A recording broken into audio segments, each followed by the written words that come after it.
నా పేరు మేకపోతు నరసింహగౌడ్, మా సింగరాజపల్లి. మా పాలకుర్తి నియోజకవర్గంలో కొత్తగా అంటే మూడు పర్యాలుగా దయాకర్రావు గారు ఎమ్మెల్యేగా ఉండే.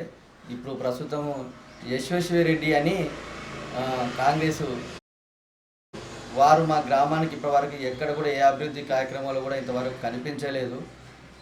మా దగ్గర ఆమె ఇంతవరకు ఎలాంటి కొత్త పని కానీ ఎలాంటి చిన్న పని కూడా ఒక కనీసం సీసీ రోడ్డు 2 లక్షల రూపాయల వర్క్తో పనిచేసినా కూడా 1 ఇయర్ అయిపోయినా కూడా మా ఊరికి వచ్చి మాకు ఎక్కడ కూడా కనిపించలేదు సార్.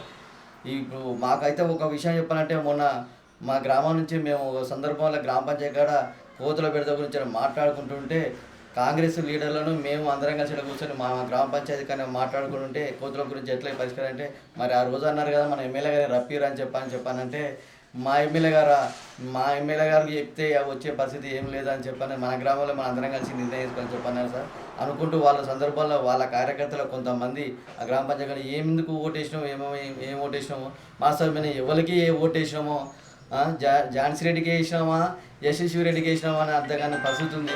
మొన్న మీటింగ్ మేము పాలకుర్తికి పోతే కనీసం మమ్మల్ని పలకరింపు కూడా చేయలేదు. ఒక మాజీ సర్పంచ్ మళ్ళీ పోతే గ్రామ పంచాయతీ సీనియర్ అధ్యక్షుడు 20 సంవత్సరాల నుంచి అధ్యక్షుడిగా ఉంటే ఆయన కూడా మందులేలని చెప్పని వాళ్ళ కార్యకర్తలు మనోవేదన జరుగుతున్నారు. అసలు ఎమ్మెల్యే ఎవరైతుడో ఏమో తెలియని పరిస్థితి ఉంది. మీటింగ్ ఝాన్సీ రెడ్డి పెడుతుంది, ఎమ్మెల్యే అనుడో యశ్వరెడ్డి గారు అంటారు.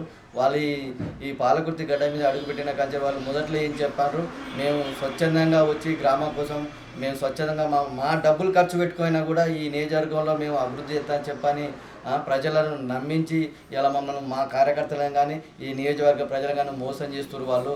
ఇప్పటి వరకు అసలు అత్తా కోడల ఎమ్మెల్యేలను తెలియని పరిస్థితి అయిపోతుంది. ఎవరి అపాయింట్మెంట్ తీసుకోవాలో మాకు అర్థం కాని పరిస్థితి అయిపోతుంది. ఎవరు ఎక్కడ ఉంటారో అర్థం కాని పరిస్థితులు అనేది వాళ్ళ కార్యకర్తలు వాళ్ళు అంటున్నారు. మరి వాళ్ళ కార్యకర్తలు వాళ్ళు అన్నప్పుడు మేమేం చేయాలన్న పరిస్థితి కూడా అర్థం కాని పరిస్థితులు అయిపోతుంది.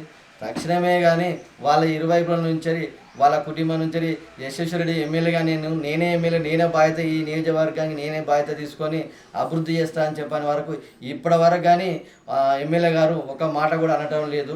అన్నీ బయటకు వచ్చి ఎప్పుడు ఒక మాట ఉంది, లోపల మాత్రం మా అత్తగారే చూసుకుంటారు, అంతా నాది ఏం లేదని చెప్పని కూడా ఒక మాట కూడా వినికిడి వినబడుతుందని చెప్పని కూడా తెలుస్తుంది. అట్లానే సార్ 10 సంవత్సరాల అధికారం నుండి ఎలాంటి అభివృద్ధి కార్యక్రమాలు మీ మండలంలో చేశారు సార్? ఈ 1 ఇయర్ 1 సంవత్సరం నుంచి ఇంతవరకు గ్రామంలో అంటే స్థానికంగా సర్పంచులు ఎంపీటీసీలు లేకపోవడం కూడా ఒక కారణం ఉన్నట్టుంది.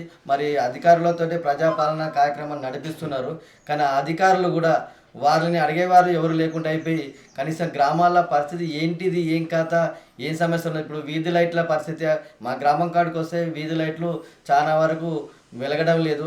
దాని గురించి అడిగితే మా దగ్గర ఫండ్ లేదని చెప్పని గ్రామ కార్యదర్శి అనడం జరుగుతుంది. సమస్యలు చాలా ఉన్నాయి, కానీ అధికారులు ఎవరు ఎప్పుడు వస్తారో కూడా తెలియట్లేదు. అంత ముందుకు ఎవరు వచ్చినా కూడా గ్రామ చాటింపులు చేసి ఇలా 3 నెలలకు ఒకసారి మీటింగ్ పెట్టుకోవడము జరిగేది అధికారులతోటి. ఇప్పుడు అసలు 1 ఇయర్ నుంచి అసలు పిలిచడమే లేదు, గ్రామ సభలే లేకుండా పోయినాయి. సార్ ఎమ్మెల్యే గారు అంటే మంత్రి గారు మాజీ అంత అభివృద్ధి చేసినప్పటికీ